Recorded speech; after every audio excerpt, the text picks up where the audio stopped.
Vamos lá, 1 Coríntios capítulo 12. Deixa eu falar com você aqui, importante. Nós falamos quem é o Espírito Santo. Por conta do advento do humanismo filosófico, do antropocentrismo, o que é isso? Eu vou te explicar rapidamente. É o homem no centro de todas as coisas e como centro da ordem da movimentação de Deus. Cresceu isso. Cresceu também, paralelamente, o neopentecostalismo. Nos últimos 30, 40 anos. Esses dois crescimentos fez com que a igreja tivesse uma visão, uma interpretação limitada de quem é o Espírito Santo. O Espírito Santo é uma pessoa, e sendo uma pessoa, ele precisa ser adorado, reverenciado, e de maneira relacional com ele, nós vamos aprendendo acerca das coisas de Deus. Por essa visão deturpada, a gente trocou várias coisas e várias ordens. Passamos a valorizar o mover do Espírito e classificamos ele como o próprio Espírito de Deus. Então a porção do mover ficou classificada como Espírito Santo, e aí a gente passa a entender o Espírito Santo apenas como as suas movimentações. A gente chega agora a avaliar o culto, se ele está cheio do Espírito ou não, pelo tamanho do barulho que se faz. Não é isso.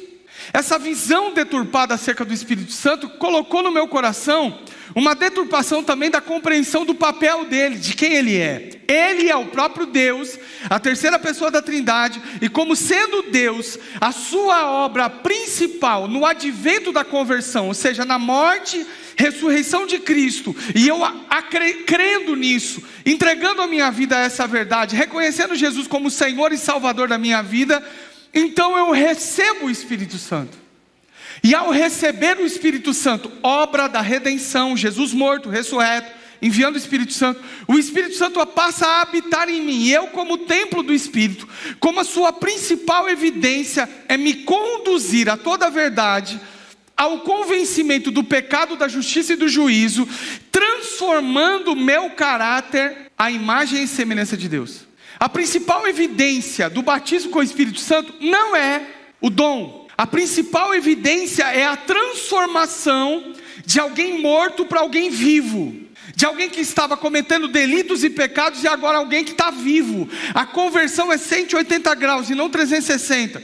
Eu estou indo para lá, recebo o Espírito Santo como Deus na minha vida através da conversão, agora eu vou para lá. Por isso que parte do pressuposto que há uma vida pregressa e uma vida nova. Aquele que rouba não rouba mais, aquele que peca não peca mais, aquele que mente não mente mais. 1 Coríntios, o apóstolo Paulo diz assim: olha, tais pessoas não vão para o céu, não vão para o reino de Deus.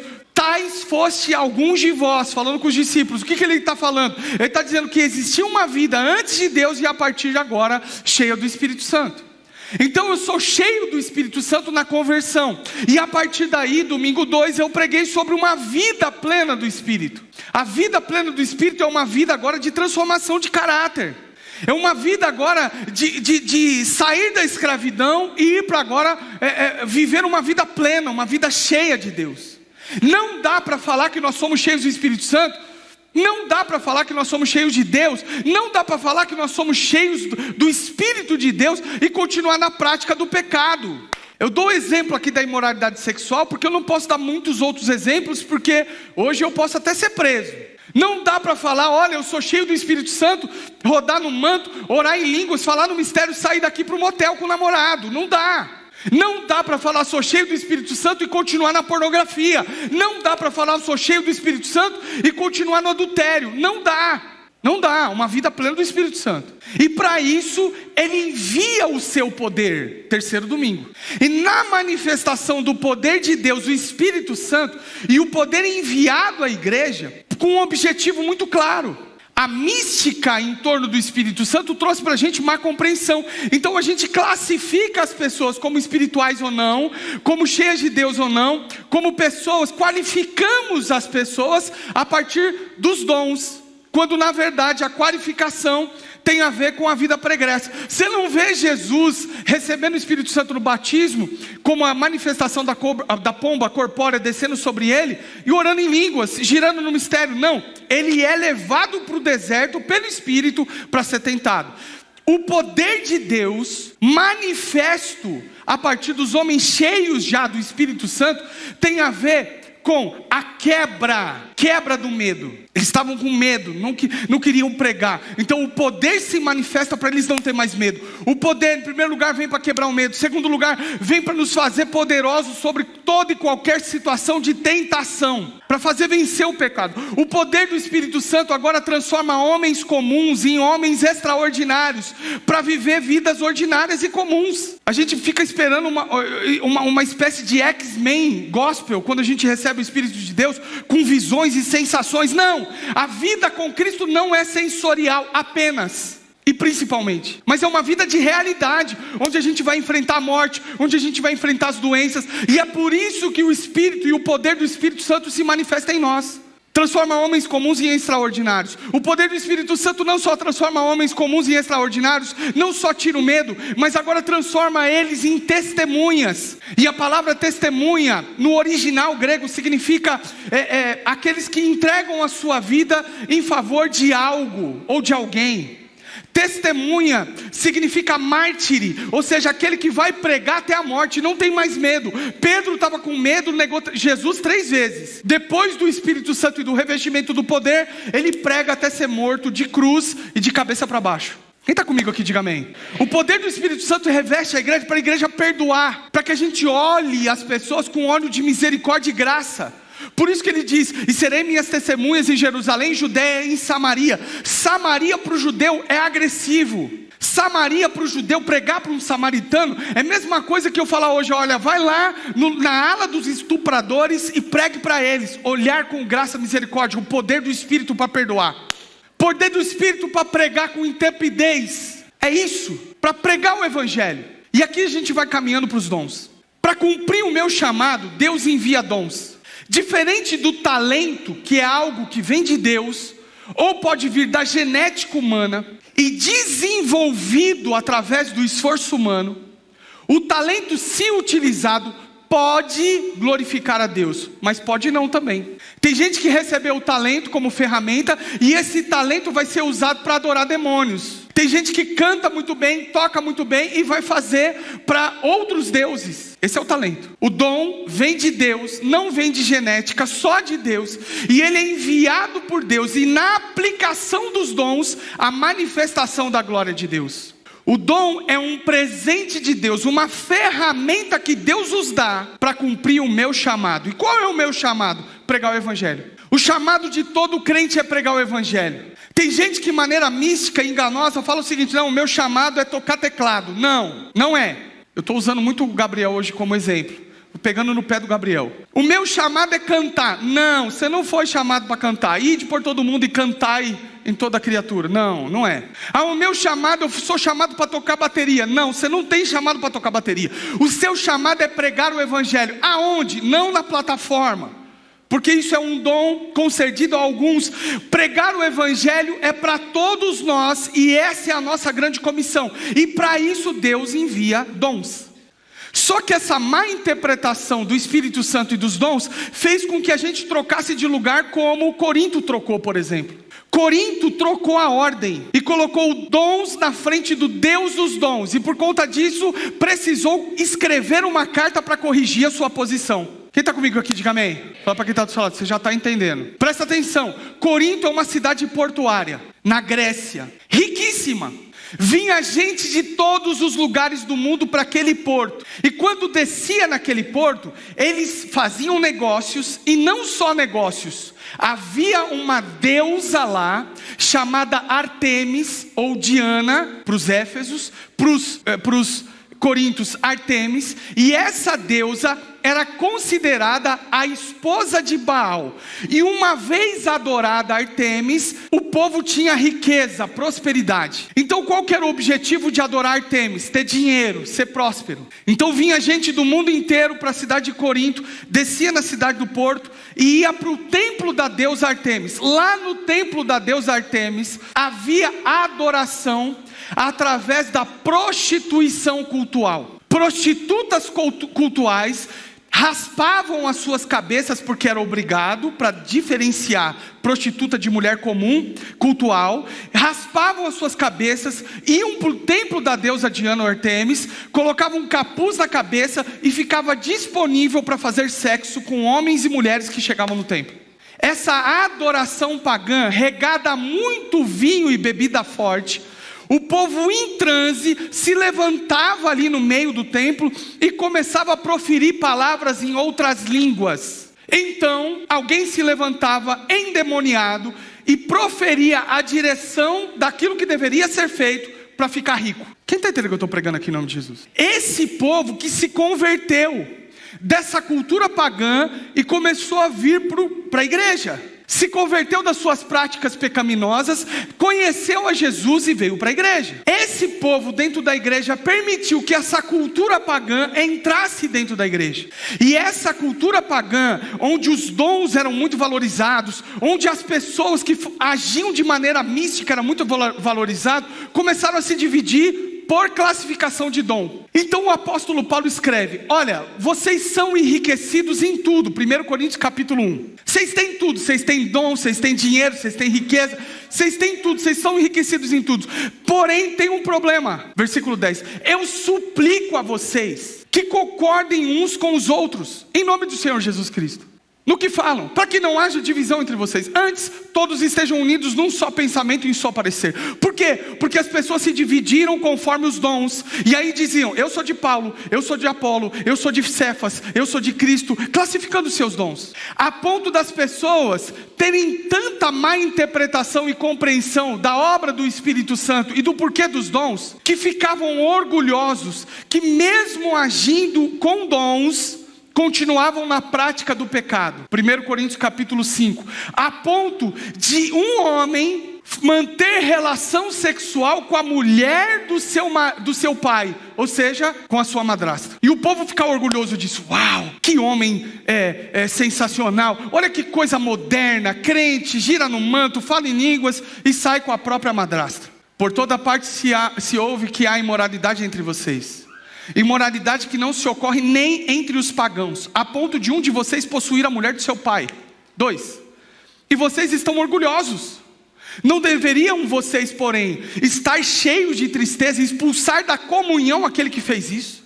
E por que expulsar da comunhão? Porque há necessidade de julgar. Olha para quem está do seu lado, desse tamanho, olha assim e fala para ele: você precisa julgar. Fala de novo: você precisa julgar. Mas pastor, eu aprendi diferente. Eu aprendi que eu não posso julgar. Quem sou eu para julgar? É Deus que julga. Mentira! É isso que essa cultura fraca, essa geração fraca e superficial está vivendo, porque se misturou verdade com mentira e ninguém sabe mais de nada. O julgamento proibido por Deus e por Cristo Jesus é concernente a ir para o céu ou ir para o inferno. Jesus disse para o fariseu: não julgueis para não ser julgado. À medida com que vocês julgam, serão julgados também. Acerca da salvação, porque o judeu falava: esse vai para o céu e esse não vai. Só que Jesus nos ensina a julgar todo momento atitudes. Como que eu vou saber se alguém é de Deus ou não? Como que eu vou saber se esses atos são de Deus ou não? Como que eu vou saber que alguém que está profetizando, orando em língua, girando no mistério, é de Deus ou não? Eu preciso julgar fruto, julgar atitude. No versículo 9, o apóstolo Paulo, do capítulo 5, ele fala o seguinte: olha, eu já disse por carta a vocês que não devem associar-se com pessoas imorais. Quem são os imorais? Aqueles que estão no mundo? Versículo 10. Com isso não me refiro aos imorais deste mundo, nem aos avarentos, aos ladrões, aos idólatras. Se fosse assim, vocês precisam sair deste mundo.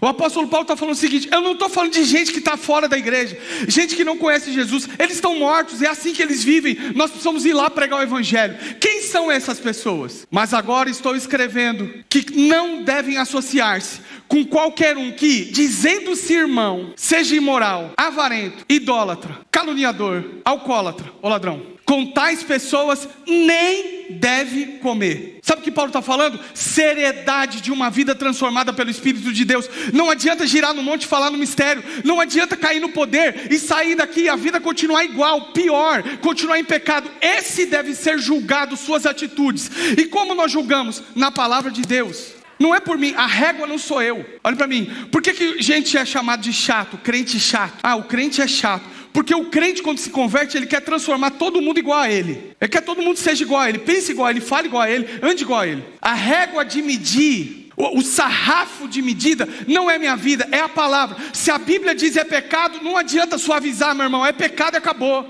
Não julgueis, não julgue. Julga sim. Se está agindo errado é pecado. Para quê? Para que nós possamos edificar uns aos outros, corrigir uns aos outros. Ele continua lá. Pois como eu haveria de julgar os de fora da igreja? Paulo está falando, eu não fui chamado para julgar os que estão de fora. Não fui. Agora ele pergunta, não devem vocês julgar os que estão dentro? Deus julgará os de fora. Expulsem esse perverso do meio de vocês. Meu Deus, isso é discurso de ódio. Eu nunca li isso. Mas todo mundo fala que isso é discurso de ódio, então eu acredito. Sabe por quê? Porque a gente não conhece as escrituras nem o poder de Deus. A gente não foi chamado para ficar julgando, a gente foi chamado para pregar o evangelho. Mas se eu vejo uma atitude que não está consoante à palavra, não tem como. Eu tenho que corrigir. Eu tenho que falar, olha, de acordo com a palavra de Deus, a palavra diz isso. Eu ensino todos os pastores, caminho com muitos pastores, eu falo, nós não somos guru. A gente não tem que ser consultado do que deve fazer, para onde fazer, se compra carro, se não compra carro, se vai viajar, se não vai viajar, se casa, se não casa. Eu não fui chamado para responder isso. Eu fui chamado para dizer o que Jesus diz. E cada um vai decidir o que faz. O julgamento é esse. Olha, a Bíblia diz isso. Se você não anda assim, há um problema. Corinto estava vivendo prostituição, promiscuidade, engano, divisão. E todo mundo achando o máximo. Uau, cheio do Espírito Santo. Roda no manto, hein? Olha lá, fala em línguas, hein? É mais espiritual que o outro. Não existe. Por isso que no capítulo 12 ele vai falar assim no versículo 1. Quanto aos dons, irmãos, espirituais, não quero que vocês sejam ignorantes. Por que ignorante? Porque não conheciam, vieram do paganismo e assim continuaram. Não quero que vocês sejam ignorantes. E ele vai falar do versículo 2 ao 6. Ele vai dizer assim, vocês sabem que quando eram pagãos, de uma forma ou de outra, eram fortemente atraídos e levados para os ídolos mudos. O homem e a mulher anseiam no coração ter um ídolo, reverenciar alguém, ter alguém para ser o seu guru que fale, porque a culpa e a responsabilidade é dele. Tirar a culpa do ser humano e colocar em alguém. Por isso eu afirmo que ninguém que fala pelo Espírito de Deus diz Jesus seja anátema, ou amaldiçoado, ou maldito Jesus. E ninguém pode dizer Jesus é o Senhor, a não ser pelo Espírito Santo. Versículo 4. Há diferentes tipos de dons, mas o Espírito é o mesmo. Há diferentes ministérios, mas o Senhor é o mesmo. Há diferentes formas de atuação, mas Deus é que efetua tudo em todos. O que ele está dizendo aqui? Presta atenção. Ele está falando o seguinte, presta atenção, igreja. Se é o mesmo Espírito que concede os dons, que fala sobre as pessoas, que está dentro das pessoas e se move pelas pessoas, não é possível essa pessoa jorrar dela fonte de água doce e salgada. Certa feita, há muitos anos atrás, eu fui procurado por uma mulher que chegou em mim e falou o seguinte, pastor, eu queria que você orasse e me entregasse uma profecia, se eu devo ficar com meu marido ou com o meu amante. Você está dando risada, mas é sério. Sabe por que essa confusão? Porque ela foi em um determinado lugar, ela estava predisposta a fazer isso, e um profeta se levantou e falou, é isso mesmo que você está pensando, faz desse jeito. E ela falou, opa, então é por aí. O que o apóstolo Paulo está falando sobre Jesus ser amaldiçoado ou não, ou ser o Espírito de Deus ou não, ele está falando o seguinte, se é o Espírito de Deus que está falando, é impossível ele te conduzir fora dessa palavra. Não tem como. Pode se manifestar, girar, pode ser o profeta dos profetas, se te orientar fora da palavra, não tem jeito. Não é de Deus, repreende que é o demônio. Para isso eu preciso julgar. A partir do quê? Do conhecimento das Escrituras. A partir do quê? Da presença do Espírito em mim. O dom é importantíssimo. E o seu objetivo não é a exaltação do homem em detrimento de quem ele é ou de quem ele foi tornado a partir da conversão. O dom é importante e ele visa o bem comum. É isso que está escrito no versículo 7. A cada um, diga comigo, a cada um. Porém é dada a manifestação do Espírito visando o bem comum. Para que nós recebemos o dom então? Para pregar o Evangelho. Para que na pregação do Evangelho eu corrijo, eu exorto, eu consolo, eu conforto, eu prego, eu salvo? Por conta desse dom que está em mim, viso o bem comum. Não é para mim, é para o comum. É para o comum.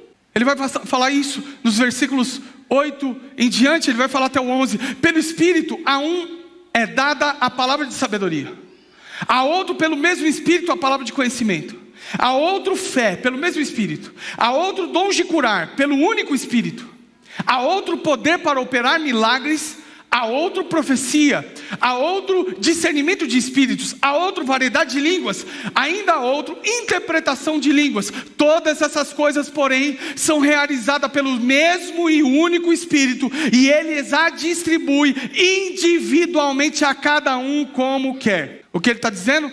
Todos, olha para mim. Todos que são cheios do Espírito de Deus, que nasceram de novo, receberam dons da parte de Deus. Dons, todos.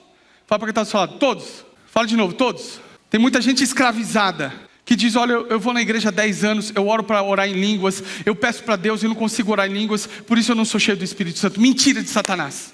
Você é tão importante. Tão importante. Por isso que do versículo 12 ao 27, ele vai falar sobre o corpo. E ele vai dar símile de um homem cheio do Espírito Santo, quando ele está congregado numa reunião como essa, e o quão importante ele é. Ele vai dizer, ora, assim como o corpo é uma unidade, embora tenha muitos membros, e todos os membros, mesmo sendo muitos, formam um só corpo, assim também com respeito a Cristo. Ele vai falar que todo mundo é importante. Até aqueles que parecem indecorosos. Eu não posso falar aqui o que ele está dizendo, porque é feio. Mas pensa num órgão indecoroso. Já pensou? Se ele inflamar, você vai ver a dor e a importância que ele tem. É isso que o apóstolo Paulo está falando. Ele está falando, todos são importantes. Todos são importantes. Numa igreja sadia, todos são importantes. Numa igreja sadia, todos têm dons. Numa igreja sadia, todos entendem a responsabilidade de ser cheio do Espírito Santo, transformado e fluindo nos dons do poder do Espírito Santo. Todos. Quando você chega lá no estacionamento, tem a galera do estacionamento. Eles são cheios do Espírito Santo. Eles são os primeiros ministros do Evangelho da sua vida. Quando você entra na recepção, as pessoas que estão na recepção são os ministros do Evangelho separados para ministrar a sua vida. Quando aqui estão cantando, celebrando o Senhor, são ministros do Evangelho separados para orar pela sua vida. Quando há pregação, quando você vem à frente, todos são importantes. Tem gente que entra aqui e fala assim, ó pastor, eu fui curado de depressão, não pela sua palavra não, pelo abraço que eu recebi na recepção. Dom do Espírito Santo. Poder do Espírito Santo fluindo. Mas por que a gente pensa assim? Porque a gente quer plataforma. Infelizmente, nós somos ensinados que o dom válido é o dom da plataforma. Ah, esse aí cura, hein? Esse aí faz milagre, hein? Esse aí é do reteté. Quem está comigo, diga amém. Esse aí fala em mistério, entrega profecia. A gente exalta o que traz status para o homem. Porque a gente foi ensinado isso assim, por dois momentos. Um, porque a ascensão do homem, o homem o mais importante do que tudo, o importante é ele ser feliz, não é sobre isso, é sobre Deus e não sobre o homem. Segundo, o advento do neopentecostalismo, que evidenciou os dons. Na verdade, isso é um problema desde Corinto. O importante não é o dom, o importante é o Deus dos dons. Aí sim o dom passa a ter importância. Por isso que no versículo 28 ele vai dar uma lista de dons. E no meio dessa lista, que há várias, Romanos capítulo 12, Efésios capítulo 4, 1 Coríntios capítulo 14, tantos textos falando sobre dom. Ele vai evidenciar alguns dons, e no meio desses dons ele vai colocar alguns que a igreja não se importa. Ele diz lá, assim na igreja, Deus estabeleceu primeiramente apóstolos, em segundo lugar profetas, em terceiro lugar mestres, depois os que realizam milagres. Os que têm dons de curar, e no meio desses ele coloca, os que têm dons de prestar ajuda, e os que têm dons de administração. Por que ninguém fala do que presta ajuda? Pastor Rodrigo falou aqui, uma galera que está no meio do povo, e que faz visita em hospital, entrega cesta básica, prega o evangelho, tantas pessoas curadas. Por que ninguém é evidenciado? Porque não traz status. Por que não se fala do dom de administração? A capacidade sobrenatural que alguém tem de administrar escassez de recursos. Porque não tem status, não é na plataforma. A gente chama isso aqui de altar, quando na verdade isso aqui é areia, cimento e ferro. Vai lá na obra nova, ferro, cimento e areia. Altar não é isso aqui, altar é sua vida com Deus. Altar é minha vida com Deus. Altar é quando eu fecho a porta do meu quarto, eu estou dirigindo, ou quando sei lá, eu estou orando a Deus, quando eu estou no banheiro, no chuveiro, não interessa, ali estabelece-se um altar onde há uma adoração e alguém a ser adorado, e esse alguém Deus. Só que o povo quer a plataforma. Por isso que os dons, eles são desprezados ou supervalorizados, porque é uma falta de compreensão. Primeiro, quem é o Espírito Santo, o que ele faz em mim, o seu poder e os dons que ele enviou. Para quê? É para pregar o evangelho. Para pregar o evangelho. E aí ele vai falar nos versículos 29, 30 e 31 sobre o relacionamento dessa igreja saudável. Ele fala, são todos apóstolos? De maneira nenhuma. Todos profetas? São todos mestres? Todos têm o dom de realizar milagres? Têm todos os dons de curar? Falem todos em outras línguas? Todos interpretam? Olha para mim, tudo bem se você não ora em línguas. Tudo bem se você não está fluindo quando você põe a mão e não vê um milagre acontecer. Tudo bem. Você não é menos crente se você ora em línguas ou não ora em línguas. Tudo bem, isso é uma igreja sadia que está distribuído. Todos vão profetizar, está tudo bem. Quem está comigo aqui, diga amém. Eu sou importante no corpo, porque a minha engrenagem aqui, a participação na engrenagem, a figura que o pastor Rodrigo usou, não está nem sendo vista, mas é importantíssimo. Eu recebi diversos testemunhos de pessoas que são visitadas no hospital, que não foram por mim, que não foram por um dos pastores, mas foi por um membro comum da igreja, que foi lá e orou e viu a manifestação do Espírito Santo e a pessoa foi curada. Quem está comigo aqui, diga amém.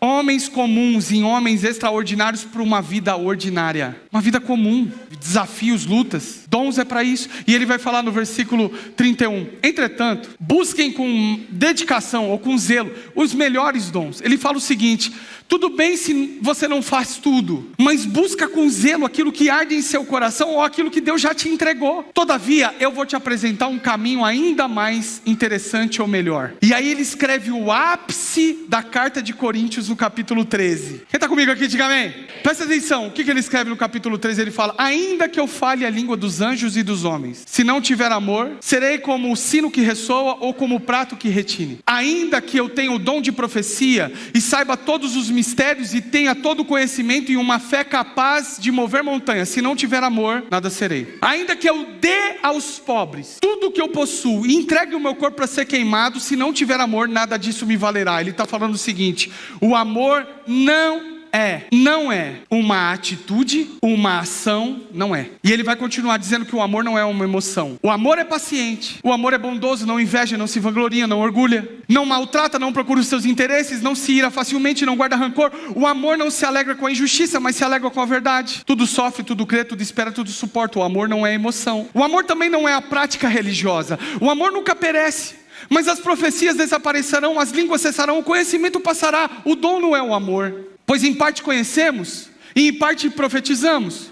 Quando porém vier o que é perfeito, o que é imperfeito desaparecerá. Quando eu era menino, falava como menino, pensava como menino, mas agora, quando me tornei homem, deixei para trás as coisas de menino. O que ele está falando sobre as coisas de menino? O contexto é o capítulo 12. Para de se achar, porque Deus está fluindo a partir de você. Você acha que é o dom mesmo que te leva para a salvação, ou que diz sobre você, ou que fala acerca de você? O dom vem de Deus, é Ele que dá, é Ele que opera, nós só somos instrumentos. E ele vai falar: agora pois, vemos apenas um reflexo, obscuro, como um espelho, mas então veremos face a face. Agora conheço em parte, então conhecerei plenamente da mesma forma com que sou conhecido. O que ele está falando? Ele está falando o seguinte: não adianta fazer nada se não tiver amor. Mas amor não é sentimento, amor não é decisão, amor não é prática religiosa. O que é o amor? Eu conheço em parte, mas um dia eu vou ser conhecido face a face e o verei face a face. O amor é o próprio Deus. E se Deus habita em mim e me transforma a imagem e semelhança do seu Filho, e se Deus em mim se manifesta com os dons, então não tem glória humana, tem glória daquele que faz todas as coisas. Por isso uma igreja sadia, não uma igreja que vive no barulho, pelo contrário, mas é uma igreja que silenciosamente vai sendo transformado dia após dia a imagem e semelhança do Senhor. Quando há o chamado de Deus para os pastores e para os bispos, a classificação lá, ou a qualificação para ser um bispo excelente, para ser um pastor excelente, para ser um homem de Deus excelente, não tem a ver com o quanto que você fala em línguas, com o quanto que você sapateia, com o quanto que você pula. Não tem essa descrição, porque a evidência de ser cheio do Espírito Santo e um homem e uma mulher de Deus não é a mística, mas é a prática. E a prática diz: se você quer ser um pastor, excelente obra deseja. Mas para ser um pastor precisa ser homem de uma só mulher, moderado, não dado ao vinho, não apegado em dinheiro. Não tem mística aqui. Quem está entendendo? Diga amém. Alguém está entendendo o que eu estou falando aqui? Por isso, uma igreja sadia, ela se move sim nos dons. Um dia eu vou ter a oportunidade de falar sobre cada dom. Eu não posso falar hoje sobre cada dom, senão a gente vai ficar 3 horas aqui. Mas quando a gente ora em línguas aqui, como aconteceu na hora do louvor, não há uma edificação da igreja, ou uma exortação à igreja, ou uma consolação à igreja. Por isso não se preocupe se a gente está orando em línguas na hora do louvor. Agora, na hora do louvor, é de mim para Deus, é edificação pessoal. Agora, se eu subir aqui e disparar a falar em línguas e não tiver um intérprete, eu estou pecando. Não adianta nada eu ficar falando em línguas se não tem compreensão. A palavra de Deus serve para transformar a minha vida. 1 Coríntios capítulo 14. Quando eu recebo uma profecia, uma revelação, não tem a ver com o conhecimento do futuro, mas tem a ver com o pecado que está escondido. E quando eu ouço o evangelho, o pecado escondido é revelado para minha mente, e aí eu posso me arrepender dele. Mas a igreja mística fala que essa revelação e colocar as coisas escondidas do coração é quando um profeta sobe aqui e fala: fica de pé aí, ó, e expõe na frente de todo mundo da igreja: ó, você está em pecado, pornografia, isso e aquilo. Quem está entendendo aqui, diga amém. Toca aquela música lá. Vou fazer uma brincadeira aqui. Se eu colocar uma música aqui em notas menores e colocar um som assim bem, e mudar minha voz, todo mundo vai falar que o Espírito Santo de Deus está aqui, porque nós somos sensoriais. Quem está entendendo o que eu estou falando? O crente do leite é o crente sensorial. Ele precisa sentir alguma coisa. A gente precisa de resposta a todo momento. A gente precisa ver como Tomé para crer. Eu só creio se eu ver. Então eu preciso sentir.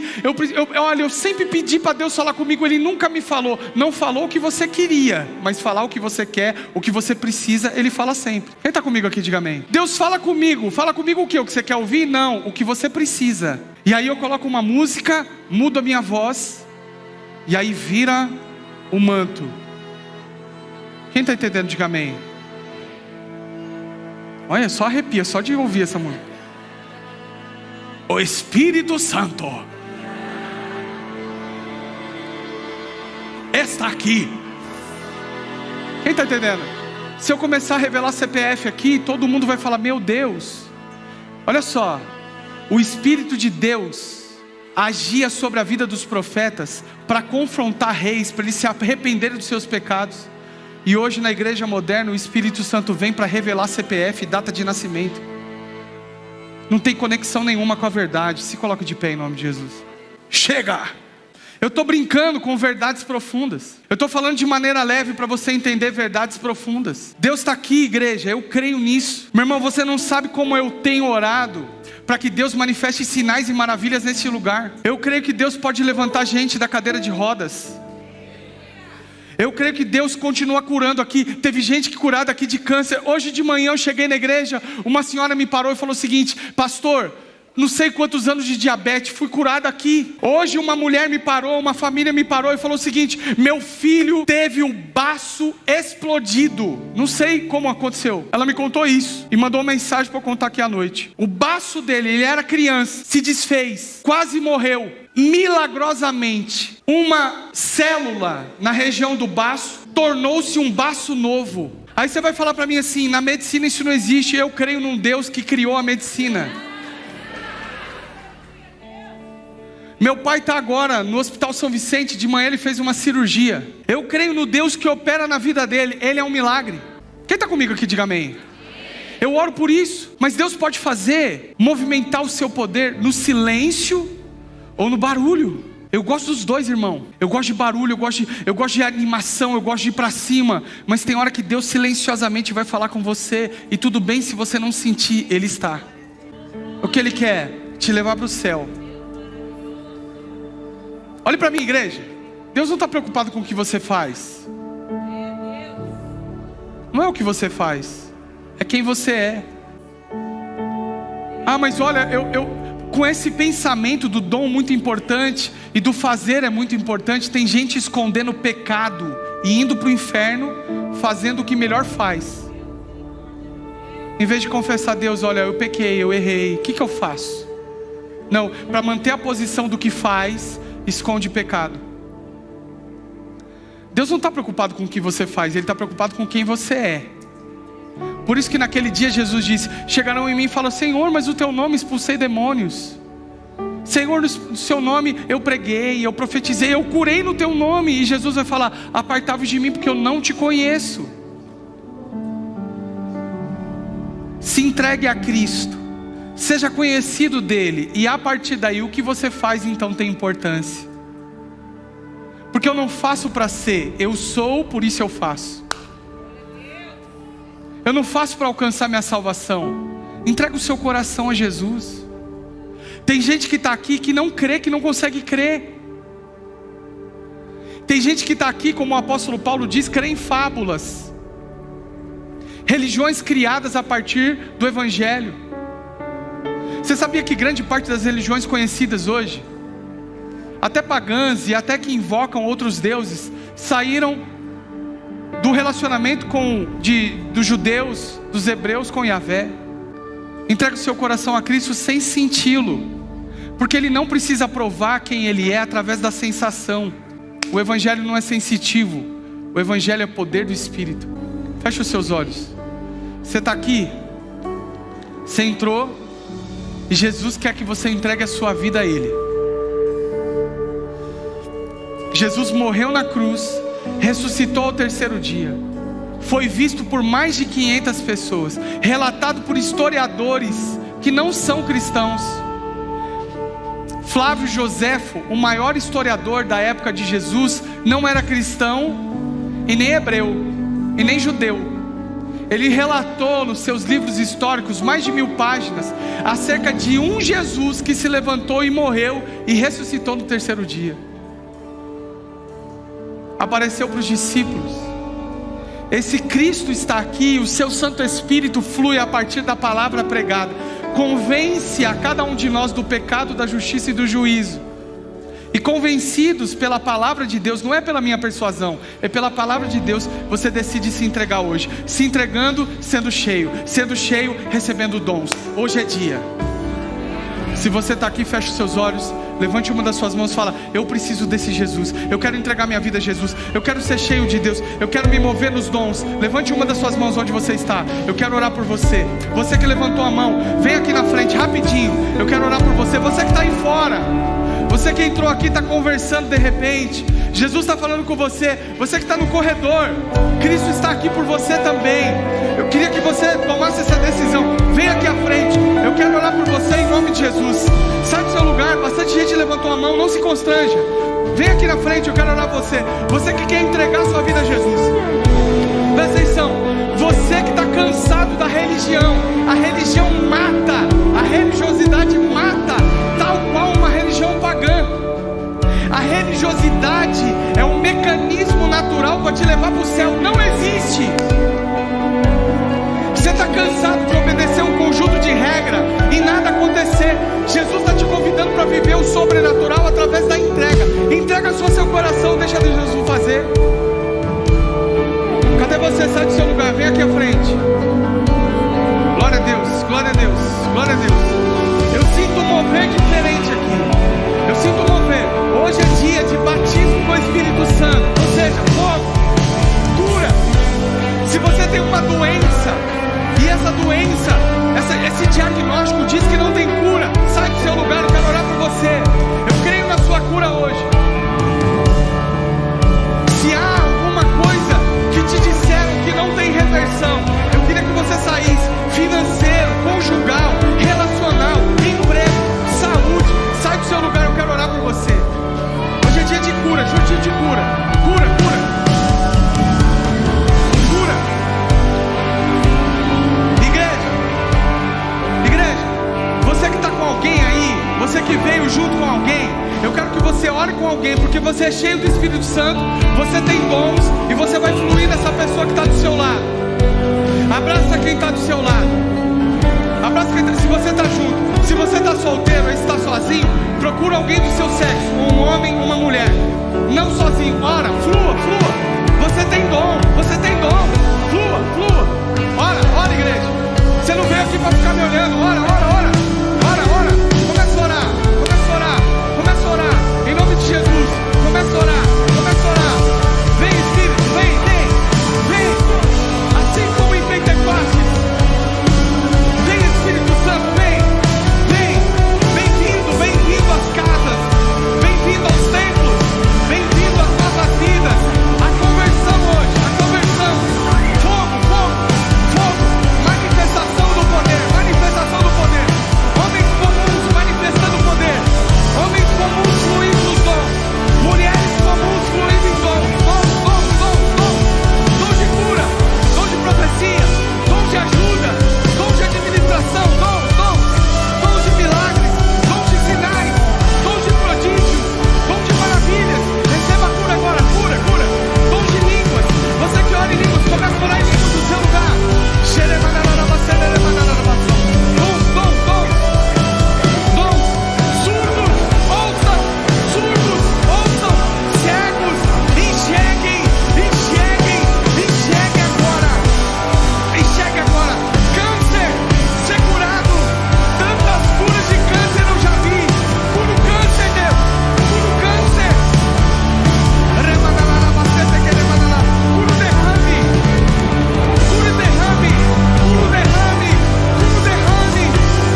esquizofrenia.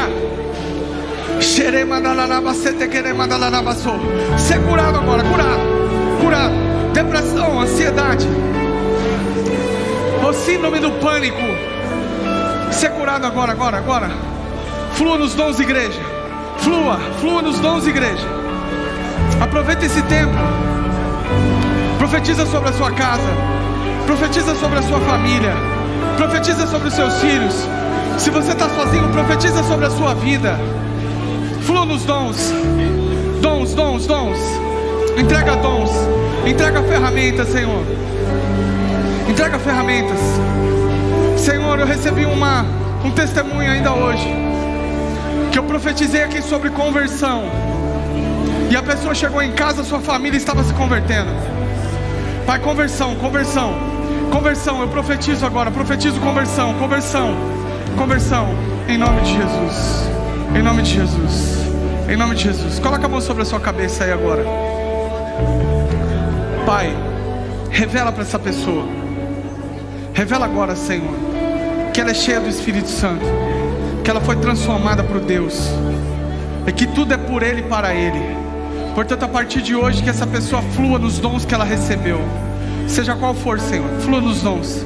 E esses dons devem carregar a ela e as pessoas com que ela relaciona para a palavra de Deus, para a vontade de Deus. Em nome de Jesus. Amém. Eu quero insistir em algo. Tem alguém que recebeu um diagnóstico médico por esses dias, e que talvez esse diagnóstico médico te traz uma informação de impossibilidades, dificuldades, seja uma doença crônica, seja algo que você recebeu que falou assim, não tem cura, não tem jeito. Eu queria que você se identificasse. Eu quero orar com você agora, em nome de Jesus. Alguém aqui? Alguém? Em nome de Jesus. Fala para mim. Amém. Eu quero uma mulher para orar por ela. Vem cá, Vivi, vem cá. Em nome de Jesus. Coloca as mãos sobre os ouvidos dela agora. Deus, eu dou uma ordem agora em nome de Jesus. Eu repreendo todo espírito das trevas, tudo que não provém do Senhor. Eu dou uma ordem agora no mundo espiritual. Bata em retirada tudo que te ofereceram em nome de Jesus. E eu declaro sobre a vida da tua filha cura, sanidade. Pai, um dia na sala de casa o Senhor curou um menino de epilepsia. Nunca mais teve, Senhor. Enquanto ele esteve no Senhor, Pai, eu profetizo sobre essa menina, em nome de Jesus, cura completa. Pai, cura completa, em nome de Jesus. Amém. Em nome de Jesus. O que ela tem? Ora, igreja, estenda suas mãos, igreja, em nome de Jesus. Hoje uma mulher foi curada de diabetes aqui. Rebequinha, encosta nela aí. Pai, em nome de Jesus, eu oro pela vida da sua filha. Eu oro agora a regressão dessa diabetes em nome de Jesus. A normalização do pâncreas em nome de Jesus. A normalização do sangue agora. Eu oro sobre cura. Eu creio que o Senhor pode curar. Eu creio, Senhor. Eu creio. Por isso nós cremos e oramos. Por isso, em nome de Jesus. Amém. Quem crê nisso, diga amém. Glória a Deus. Eu queria convidar a igreja para fazer uma festa agora. Você que veio aqui à frente, eu queria convidar para você para celebrar com a gente, viu? Ansiedade, vai embora. Já saiu, olha para mim. Que a graça do nosso Senhor e Salvador Jesus Cristo, o amor de Deus, o nosso Pai, a comunhão e a consolação do Espírito esteja conosco hoje e com toda a igreja que se espalha sobre a face da terra. Aquele que crê diz: Deus te abençoe, boa semana. Vai na paz do Senhor, em nome de Jesus. Vai, vem Juninho, vamos. Bate aí no tambor, vamos lá Juninho, vai, segura aí. Vamos igreja, vai. 1, 2, 3. Seja bem-vindo em nome de Jesus.